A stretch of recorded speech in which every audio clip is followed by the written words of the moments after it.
Good morning, everybody. It is Jackie, and as you can see, the snow is falling. It's a beautiful early winter day, and I thought today would be a really fun day to learn about trees. So in the winter time, most of our deciduous trees have lost their leaves, but the coniferous trees, these ones here, the evergreen trees, they keep their needles all year long. There's actually one tree that's the exception to that, the tamarack tree. It loses its needles in the fall. Tamarack needles turn yellow and they fall like the other leaves. But two types of trees, deciduous and coniferous. The way I remember that is that coniferous trees have cones. So those are all of our evergreen trees. And I thought it might be fun, especially on a snowy winter day like this, to go out into the backfield and look at the different coniferous trees that we have.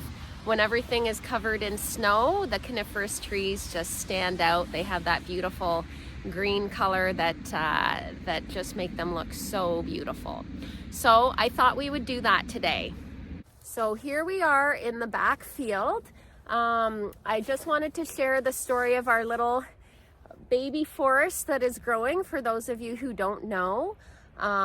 There's 46 acres of land here, and we have given this land to local children, and they are the decision makers and the guardians of the land. So 10 years ago, when we first received this land, it was a wide open field used in monocrop agriculture. So this field would have been covered in wheat or covered in soybeans, that sort of thing. So when the Nawassa children come out here and Nawassa families come out here, a big part of our goal is to just give children time to be free on the land and to form those really beautiful, loving connections with the land. In the process, they start to fall in love with Mother Earth and all of creation. And then they start to come up with ideas on things that we can do as human beings to help Mother Earth and creation. So one of the really beautiful visions that came to some young children is that they really wanted to plant trees for the deer that live in the backfield. They learned that there are also coyotes here and that coyotes eat the deer. So the children wanted to plant trees so that the deer had somewhere to hide from coyotes, which is really beautiful. And today there are 12,000 trees growing in this backfield. Kind of hard to see all of them, but it's really exciting when the children came to help plant the beginnings of the trees. They were this big, and now many of these trees are 8-10 feet tall. So I thought it would be fun to walk through the children's forest with you and to show you some of the evergreen trees, the coniferous trees that are growing here. So the first tree we're going to look at is a cedar tree. And the cedar tree is very unique, and there's no other tree that looks like this. Cedar is it's an amazing medicine. You can boil it like a tea to drink it. A lot of people will put it in their bath waters, and it's just a very cleansing medicine. If you're feeling really heavy or sad or depressed or frustrated and you take a cedar bath, the cedar will pull those, we always call them yucky feelings, off of you and help to build you back up again and feel really strong. Also very high in vitamin C, so it's also a great medicine to drink. So this is what a cedar tree looks like. Pine tree, and pine trees are really cool. There's different types of pine trees, and the way that you can tell what kind of pine it is by counting the clusters of needles. So every pine tree, all of these needles, they're nice and long and soft. Some of the other trees we'll look at, the needles are really short and prickly, but pine needles are typically long and quite soft and fine, but they all grow in little clusters. So if I pick one of these clusters, you will see that there are, I'll try to spread them out. There are 5 needles. There we go. So when you find a pine tree and there's 5 needles in a cluster, that's how you know that it's a white pine. An easy way to remember that is that there's 5 letters in the word white, 5 needles in a cluster when it's a white pine. The white pine tree is also known as the tree of peace. So people will use these needles, similar to the cedar tree. They will use them to make a medicine tea. You can drink that tea as well, and it brings that really beautiful, peaceful feeling inside of you. Some people will use the white pine to smudge out their homes, to bring that spirit of peace inside of their homes. There are other types of pine trees. I don't have other types on this property, but I'm going to look for some on my way into Nawassa this morning. Red pine clusters, the needles tend to be a little bit longer and a little bit thicker. But yeah, they're really beautiful trees too. Across the pathway here, there's Spirit. Across the pathway here is a spruce tree. So spruce trees the needles are very short and they're prickly. So when we introduce children to the trees and we're teaching them the different names, we kind of make up little rhymes and songs. So we always say that spruce will prick the moose and pine will make you feel fine. So the pine needles are nice and soft and fine, but a spruce tree, if you touch them like this, they're prickly. They're short and they're thick and they're prickly. So spruce will prick the moose, pine will make you feel fine. Here we are back at our spruce tree. This is the one with the very prickly needles. Spruce pricks the moose. I wanted to show you the cones on a spruce tree. So another distinguishing feature about spruce trees is that the cones always hang down. We're going to be looking at a fir tree, and it's really easy sometimes to mix up the fir tree and the spruce tree because they both have really short needles.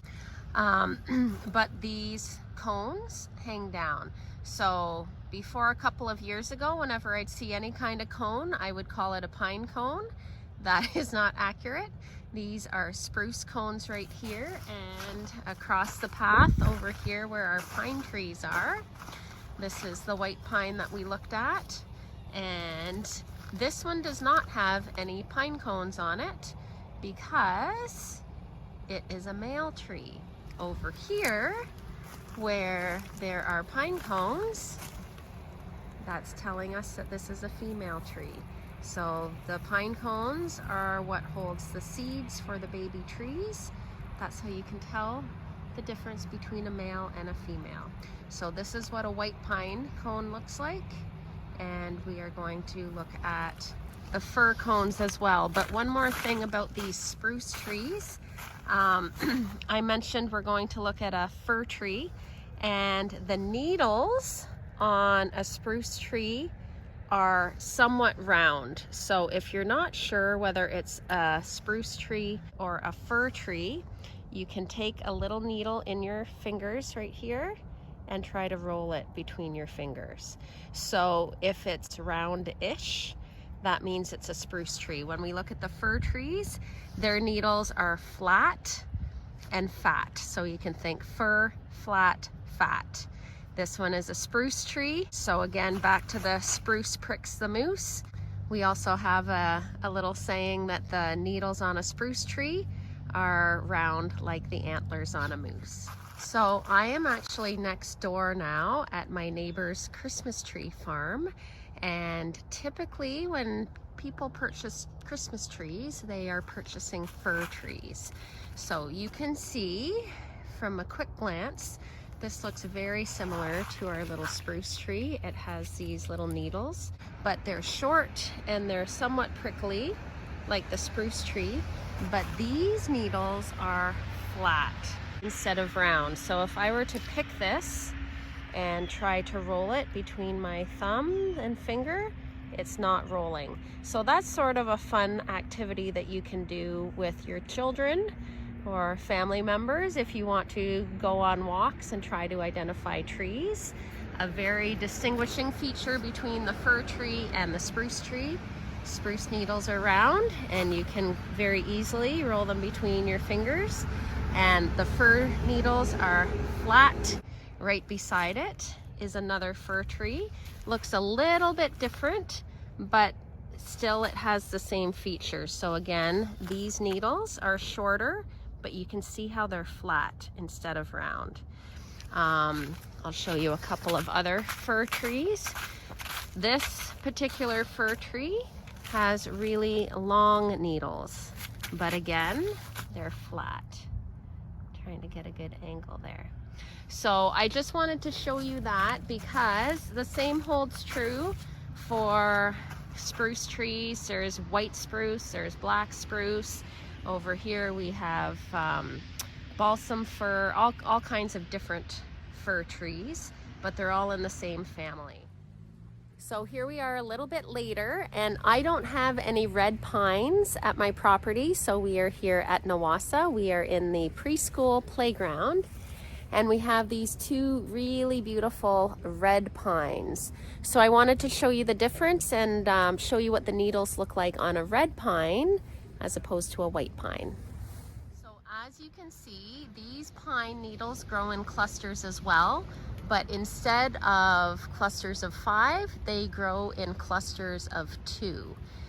Red pine needles also tend to be a lot longer and a bit thicker and more coarse than the white pine.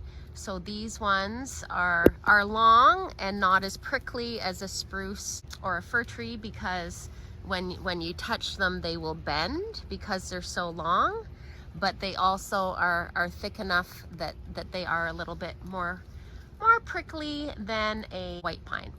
And I also wanted to show you what these cones look like.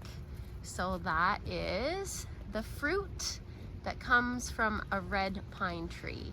That's a red pine cone right there. And you can see, let's see if I can zoom in. This tree has many cones up there. And as they open up, their seeds drop down and grow beautiful new little baby pine trees. So that's a red pine. So I hope you guys found that helpful. We looked at 5 trees today. The red pine, which is 2 needles, white pine, which is 5 needles, the spruce tree, the cedar tree, and the fir tree.